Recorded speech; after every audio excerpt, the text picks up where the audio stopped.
Okay, so I've got my arms together now, overlocked, and I'm ready to put on the cuff. So you want to make sure that before you attempt to put the cuff on, that your bias and overlock edges are finished. You want to make sure that your sleeve is left and right, meaning that the bigger side of the sleeve is to the front, and the front part is tucked under. Okay, so that's ready to go now with the cuff. So on this cuff piece that I prepared, I've got them both turned right side out. Okay, I'm going to take the side that has the 1/4 inch seam allowance, and I'm going to put that on the inside of my sleeve with the this edge tucked under. Okay, so this is a repeat of the sample. It's a good idea to do your sample first, always. A lot of times students think, oh, there's less points, and they get pressed for time. But if you don't do the sample, it'll be harder to do the garment. So that's the purpose of doing the sample first. This is a 1/4 inch.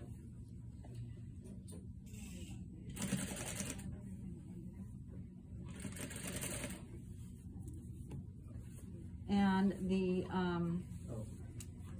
seam allowance goes toward the back, so you do it toward the small side.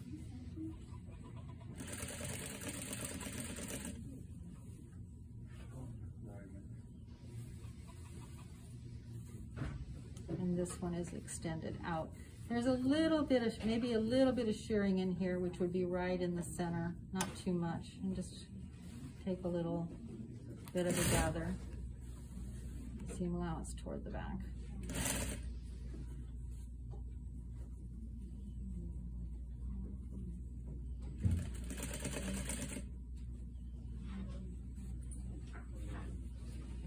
And this one is extended, it's not folded back.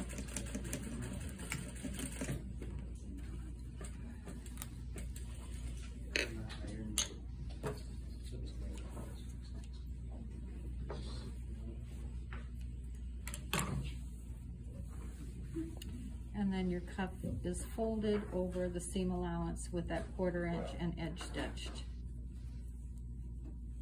Okay, and I will probably change the buttonhole to this ivory color.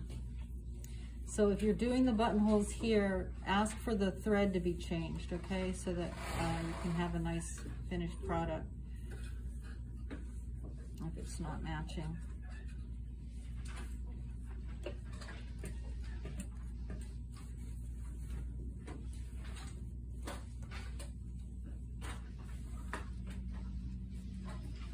Okay, so this is going to repeat just like the sample, and stitch it on top.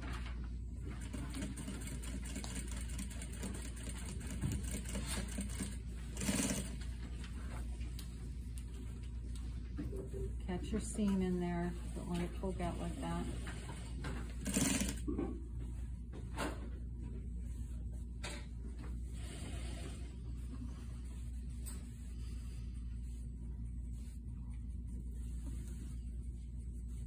Keep that nice and flat.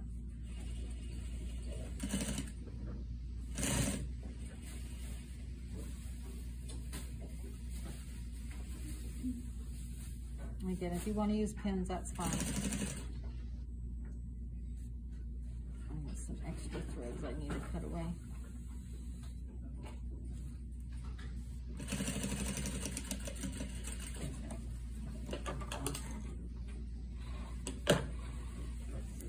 Okay, and so that's what it should look like afterwards. Now, on the sample of the classroom short sleeve, there is an extension on this.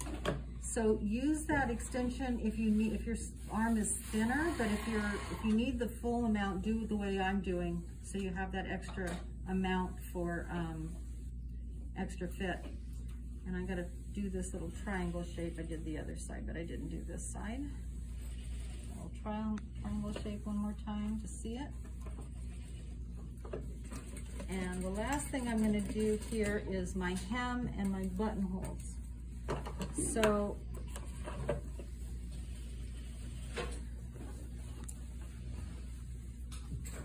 here on the bottom of your shirt, the blouse, turn back your facing to the body like so, and stitch at a 1/2 inch seam allowance.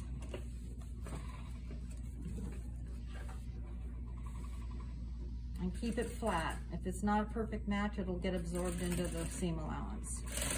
Keep it flat.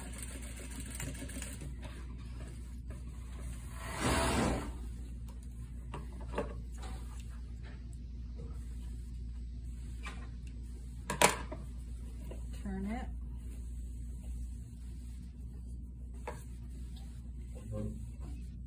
Poking out my edge. And now I'm ready to sew a clean finished hem on here.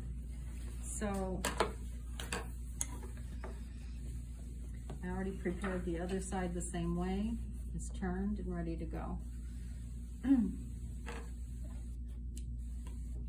getting rid of some of these extra threads right now. And to get a clean finished hem, you want to fold, it's going to be 1/4 inch. So I start top stitching.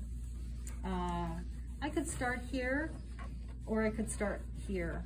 It's already clean on the front. We don't have any top stitching there, so I'm going to start it at this point. If you top stitched your hem, you'll probably want to start here at the edge so that it continues. Okay, so my princess seam is pressed toward the front with the hem, and I do check for this to see that your seams are going in the right direction. And I'm going to edge stitch this into place. Now I'm at the side seam here. That's going to go toward the back.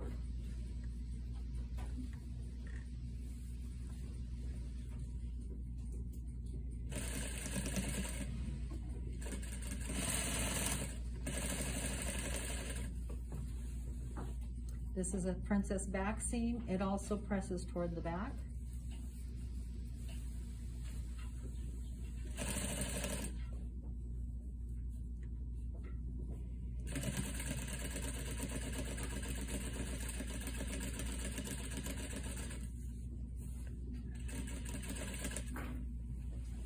And now here's center back, so this next seam allowance is going to go inward towards center back again, and I'm reversing myself once I get to the center.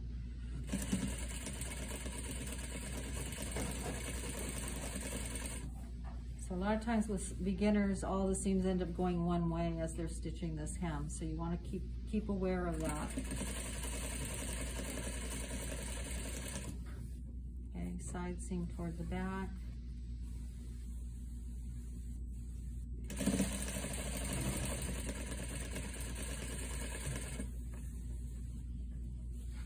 Front princess toward the front.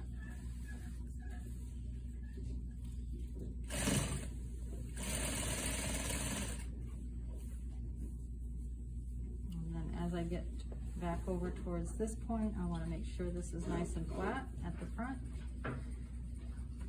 And I'll finish at the edge of my facing. But again, if you have a top stitch on your collar, if you decided to go the top stitch route, then continue all the way to the end.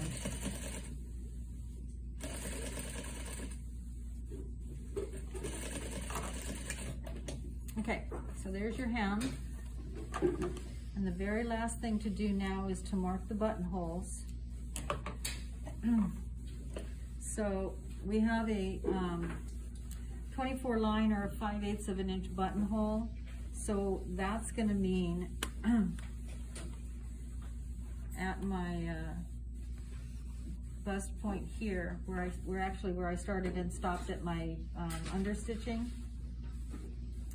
That's going to mean my first buttonhole is marked right at that point. So I'm going to just take a little pencil point. Now we talked about the measurement being 5/8 of an inch. So that means 5/16 of an inch is where it should end, right? Half the width of the button. So I would come in 5/16 of an inch and give myself a little dot. So my buttonhole is going to go this direction. I'll start it on the machine here and it'll go like so. So that's what you want to do. Then find the bottom where you want it. Let's say you want it 2 inches up from the bottom. Go in the 5/16, make a mark. Now with your ruler, you know, make sure these are lined up, and then you can, like, if I want 5 buttons, it's actually easier than 4, because if I want 5, I'm gonna just fold this in half, give myself a pencil mark, fold it in half again, give myself a little pencil mark, and then once more between these two. So it's a woman's blouse, so what side are the buttonholes on? Right Women are side. on top right. Women are always right. Okay? So that's what you want to do.